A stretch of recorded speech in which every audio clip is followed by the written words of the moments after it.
Welcome to dynamic coaching centre. So நம்ம டிஎன்இபியில் வந்து பார்த்திங்க அப்படின்னா பேசிக் இன்ஜினியரிங்கில் வந்து அப்ளைட் மெக்கானிக்ஸ் சீரிஸ் பார்த்துட்டு இருந்தோம். ஸோ இப்போ இதில் வந்து பார்த்திங்க அப்படின்னா பேசிக்ஸ் ஃபுல்லாக முடிச்சாச்சு ஃபோர்ஸ் அனாலிசிஸ் பற்றி. ஸோ இப்போ வந்து பார்த்திங்க அப்படின்னா ஃப்ரிக்ஷனுங்கிற ஒரு டாபிக் உள்ள போகிறோம். ஓகே, ஸோ ஃப்ரிக்ஷன் அப்படிங்கிறது வந்து பார்த்திங்க அப்படின்னா when two surfaces are in contact with each other, if one surface moves with respect to another, friction force will be developed. ஓகேவா?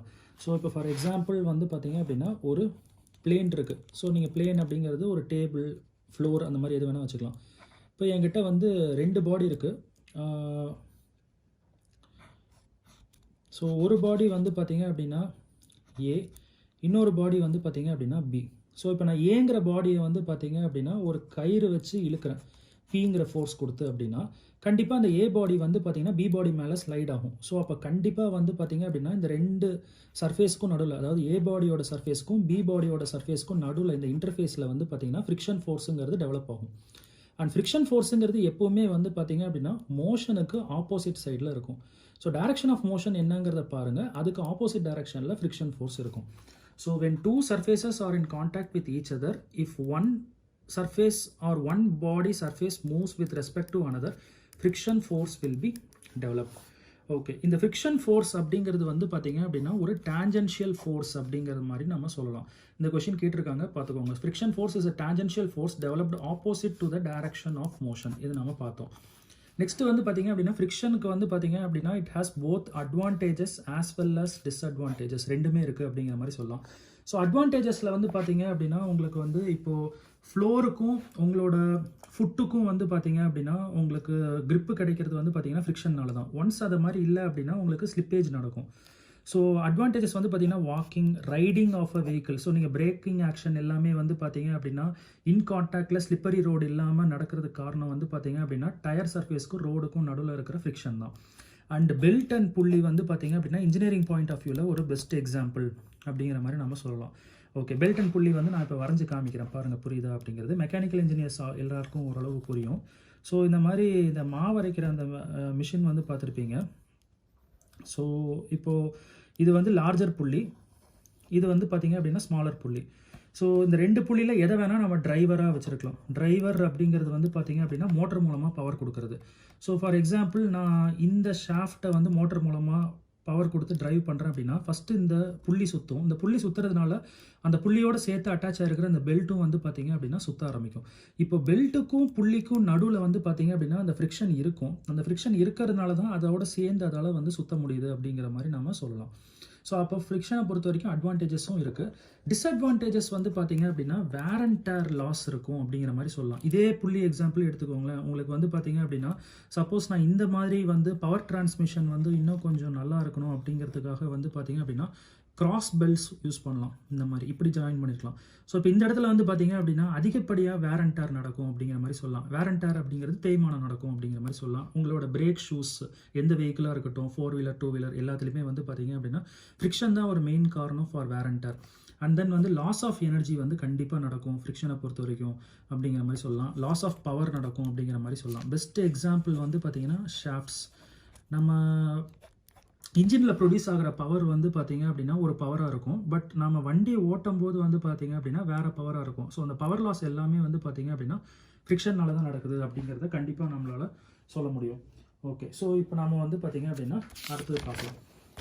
ஸோ டைப்ஸ் ஆஃப் ஃப்ரிக்ஷன் அப்படிங்கிறதுக்குள்ளே போகலாம். ஸோ என்னென்ன types of friction இருக்குன்னு பார்த்திங்க அப்படின்னா இதுவும் கேட்டிருக்காங்க. ட்ரை ஃப்ரிக்ஷன், அதுக்கு இன்னொரு பேர் வந்து கூலும் ஃப்ரிக்ஷன்.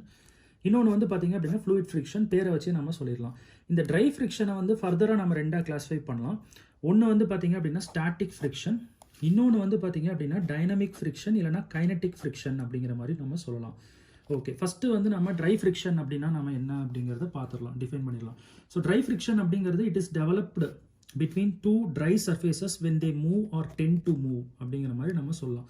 ஸோ அப்போ நம்ம இதுக்கு முன்னாடி வந்து நம்ம ஒரு டயக்ராமேட்டிக் ரெப்ரசன்டேஷனில் பார்த்தோம். ஒரு பாடி மேலே இன்னொரு பாடி இருந்து ஒரு பாடியை வந்து நம்ம கயிறு கட்டி இழுக்கிற மாதிரி, ஸோ தட் அந்த ரெண்டு பாடியோட சர்ஃபேஸ் இன்டர்ஃபேஸில் வந்து ஃப்ரிக்ஷனல் ஃபோர்ஸ் டெவலப் ஆகிற மாதிரி. ஸோ இப்போ வந்து பார்த்திங்க அப்படின்னா ரெண்டுக்கும் நடுவில் வந்து பார்த்திங்க அப்படின்னா கிரீஸோ இல்லை லூப்ரிகண்ட்டோ அந்த மாதிரி எதுவுமே அப்ளை பண்ணல அப்படின்னா அப்போ நடக்கிற அந்த ஃப்ரிக்ஷனை வந்து நம்ம ட்ரை ஃப்ரிக்ஷன் சொல்லுவோம். ஸோ சர்வசாதாரணமாக நடக்கிற ரெண்டு பாடிக்கு நடுவில் இருக்கிற உராய்வு வந்து பார்த்திங்க அப்படின்னா ட்ரை ஃப்ரிக்ஷன் அப்படிங்கிற மாதிரி சொல்லலாம். ஸோ அதில் 2 கேட்டகரி இருக்குது. ஸ்டாட்டிக் ஃப்ரிக்ஷன் ஒன்று இருக்குது, டைனமிக் ஆர் கைனடிக் ஃப்ரிக்ஷன் ஒன்று இருக்குது. ஸோ இப்போ நம்ம ஸ்டாட்டிக் ஃப்ரிக்ஷன் அப்படிங்கிறது என்னன்னு பார்க்கலாம். ஸோ ஸ்டாட்டிக் ஃப்ரிக்ஷன் அப்படிங்கிறது வந்து பார்த்தீங்கன்னா it is a friction experienced by the body during rest. So rest கண்டிஷனில் இருக்கும்போதே வந்து பார்த்தீங்க அப்படின்னா ஒரு பாடிக்கு வந்து ஒரு பாடி எக்ஸ்பீரியன்ஸ் பண்ணுற அந்த ஃப்ரிக்ஷன் ஃபோர்ஸை தான் நம்ம என்னென்னு சொல்கிறோம்னா ஃப்ரிக்ஷனை தான் நம்ம ஸ்டாட்டிக் ஃப்ரிக்ஷன் அப்படிங்கிற மாதிரி நம்ம சொல்கிறோம். இதே மாதிரி அடுத்தது வந்து பார்த்தீங்கன்னா கைனடிக் ஃப்ரிக்ஷன். ஸோ இந்த கிளாஸை நீங்கள் ஃபஸ்ட்லேருந்து கவனிச்சுட்டு வந்திருந்தீங்கன்னா இந்த பேருக்கு அர்த்தம் உங்களுக்கு கண்டிப்பாக தெரிஞ்சிருக்கும். So it is a friction experienced by the body during motion. So அதே பாடி மூமெண்ட்டுக்கு சப்ஜெக்ட் ஆகும்போது ஒரு ஃப்ரிக்ஷன் இருக்கும், அதை வந்து கைனடிக் ஃப்ரிக்ஷன் சொல்கிறோம். ஸோ ஒரு பாடி ரெஸ்ட் கண்டிஷனில் இருக்கும்போது வந்து இருக்கிற ஃப்ரிக்ஷன் டெவலப் பண்ணுறது வந்து ஸ்டாட்டிக் ஃப்ரிக்ஷன் சொல்கிறோம்.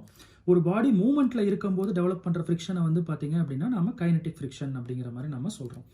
ஓகே, ஸோ அடுத்தது வந்து பார்த்தீங்க அப்படின்னா உங்களுக்கு அந்த டைனமிக் ஃப்ரிக்ஷன் ஒரு கைனடிக் ஃப்ரிக்ஷன் அப்படிங்கிறதே நம்ம 2ஆக கிளாஸிஃபை பண்ணலாம். ஒன்று வந்து பார்த்தீங்கன்னா ஸ்லைடிங் ஃப்ரிக்ஷன், இன்னொன்று வந்து பார்த்தீங்க அப்படின்னா ரோலிங் ஃப்ரிக்ஷன் அப்படிங்கிற மாதிரி கிளாஸிஃபை பண்ணலாம். ஸ்லைடிங் ஃப்ரிக்ஷன் அப்படிங்கிறது என்னன்னு பார்த்தீங்க அப்படின்னா it is the friction experienced by the body when one body slides over another. So நம்ம ஆல்ரெடி ஒரு எக்ஸாம்பிள் பார்த்தோம் பார்த்தீங்களா, ஒரு பாடிக்கு மேலே இன்னொரு பாடி வச்சு நம்ம ஒரு கயிறு கட்டி ஒரு பி அமௌண்ட் ஆஃப் ஃபோர்ஸ் கொடுக்கறதுனால ஏற்படுறது. ஸோ அது வந்து பார்த்தீங்க அப்படின்னா உங்களுக்கு ட்ரை ஃப்ரிக்ஷன் கேட்டகரியில் வரும். எக்ஸாக்டாக சொல்லணும் அப்படின்னா ஸ்லைடிங் மோஷன் நடக்கிறதுனால இந்த ஃப்ரிக்ஷன் வந்து ஸ்லைடிங் ஃப்ரிக்ஷனுங்கிற மாதிரி நம்ம சொல்லிடலாம். நெக்ஸ்ட் வந்து பார்த்தீங்க அப்படின்னா rolling friction. It is the friction experienced by the body when one body rolls over another surface. So இப்போ ஃபார் எக்ஸாம்பிள் என்கிட்ட ஒரு பிளேன் இருக்குது ஆர் ஃப்ளோர் இருக்குது.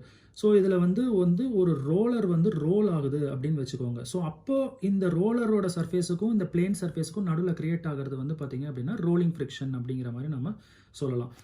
ஸோ நெக்ஸ்ட் வந்து பார்த்தீங்க அப்படின்னா லிமிட்டிங் ஃப்ரிக்ஷன் அப்படின்னா என்ன டெஃபினிஷன்ங்கிறத பார்க்க போகிறோம். So limiting friction force is the force which resist the motion and it depends upon the degree of roughness between the two bodies. Okay, so இப்போ for example ஒரு plane இருக்குது, அதில் வந்து பார்த்தீங்க அப்படின்னா ஒரு பாடி இருக்குது அப்படின்னு வச்சுக்கலாம். நான் இப்போ வந்து பார்த்தீங்க அப்படின்னா ஒரு 5 நியூட்டன் ஃபோர்ஸ் வந்து ஃபஸ்ட் இந்த பாடிக்கு கொடுக்குறேன். இந்த பாடிக்குன்னு வந்து பார்த்தீங்க அப்படின்னா பர்டிகுலராக ஒரு வெயிட் ஒன்று இருக்கும். ஸோ இப்போ நான் 5 நியூட்டன் ஃபோர்ஸ் ஒன்று கொடுக்கும்போது இந்த பாடி வந்து நவரவே இல்லை அப்படின்னா நான் என்ன சொல்லலாம் அப்படின்னா கண்டிப்பாக லிமிட்டிங் ஃப்ரிக்ஷனுங்கிறது வந்து இந்த பாடியில் ஆக்ட் ஆகுது. இன்னும் கரெக்டாக சொல்லணும்னா இந்த பாடியோட சர்ஃபேஸ்க்கும் இந்த பிளேனுக்கும் நடுவில் உள்ள இன்டர்ஃபேஸில் ஆக்ட் ஆகுது.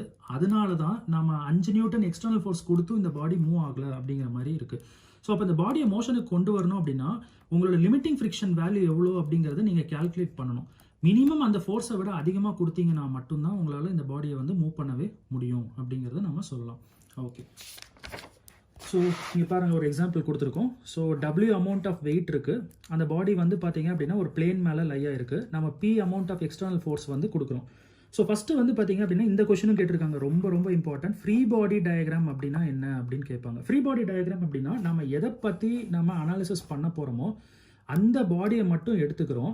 அந்த பாடி வேறு எந்தெந்த சர்ஃபேஸோட கான்டாக்டில் இருக்கோ அதிலிருந்து நம்ம செப்பரேட் பண்ணிக்கிறோம். அதுக்கு பேர் தான் வந்து பார்த்தீங்கன்னா ஃப்ரீ பாடி டயக்ராம். அப்போது மித்த சர்ஃபேஸஸ்லேருந்து செப்பரேட் பண்ணுறோம் அப்படிங்கிற காரணத்துக்காக அந்த சர்ஃபேஸோட ரியாக்ஷனை வந்து நம்ம கன்சிடர் பண்ணுற பாடி மேலே நம்ம எடுத்துக்கணும். ஒரு எக்ஸாம்பிளுக்கு சொல்லணும்னா இந்த பாடியோட வெயிட் வந்து பார்த்தீங்க அப்படின்னா கண்டிப்பாக டவுன்வர்ட்ஸ் தான் ஆக்ட் ஆக போகுது. இப்போ இந்த பாடி எதோட கான்டாக்டில் இருக்குன்னு பார்த்தீங்க அப்படின்னா இந்த பிளேனோட கான்டாக்டில் இருக்குது. ஸோ இந்த பிளேன்லேருந்து இந்த பாடியை செப்பரேட் பண்ணி இந்த பாடியை மட்டும் தான் அனலைஸ் பண்ண போகிறேன் அப்படின்னா இந்த பிளேன் இந்த பாடி மேலே கொடுத்ததா ஒரு ரியாக்ஷன் ஃபோர்ஸ் எடுத்துக்கணும். ஓகே, ஸோ இங்கே பாருங்கள் நான் ஃப்ரீ பாடி டயக்ராம் போட்டிருக்கேன். அந்த பாடி போட்டுட்டேன். ஃபஸ்ட் எடுத்தோன்னே ஒரு எக்ஸ் ஆக்சிஸ் போட்டுக்கோங்க, ஒரு ஒய் ஆக்சிஸ் போட்டுக்கோங்க. போட்டுட்டு உங்களுக்கு கண்ணுக்கு தெரிஞ்சதெல்லாம் முதல்ல போட்டிருக்கேன். அந்த பாடியோட வெயிட் வந்து W.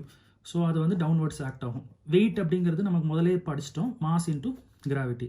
அடுத்தது நான் முன்னாடியே சொன்ன மாதிரி இந்த பாடி இந்த பிளேனோட கான்டாக்டில் இருந்தது. ஸோ நம்ம இந்த பாடியை மட்டும் தான் அனலைஸ் பண்ணுறோம். அப்போ இந்த பிளேன் இந்த பாடி மேலே கொடுத்ததா ஒரு ரியாக்ஷன் ஒன்று எடுத்துக்கிறோம், அது அப்வர்ட்ஸில் இருக்கும். ஸோ இதுக்கு பேர் வந்து பார்த்தீங்கன்னா RN அப்படின்னு போட்டிருக்கேன். அப்படின்னா நார்மல் ரியாக்ஷன்.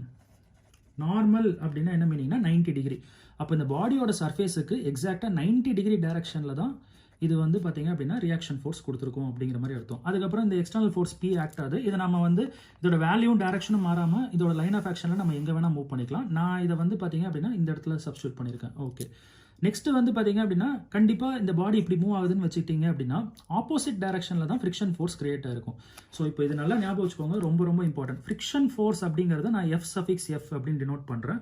அந்த ஃப்ரிக்ஷன் ஃபோர்ஸை எப்படி ரெப்ரசென்ட் பண்ணலாம் அப்படின்னா மியூ இன்டூ Rn. இதில் மியூ அப்படிங்கிறது வந்து பார்த்தீங்க அப்படின்னா கோஎஃபிஷியன்ட் ஆஃப் ஃப்ரிக்ஷன் அப்படிங்கிற மாதிரி நாம சொல்லலாம். ஸோ இது வரைக்கும் படிங்க. டவுட்ஸ் ஏதாவது இருந்ததுன்னா நோட் பண்ணி வைங்க, கமெண்ட் செக்ஷனில் போடுங்க. நம்ம நெக்ஸ்ட் கிளாஸில் மீட் பண்ணலாம். Thank you, by.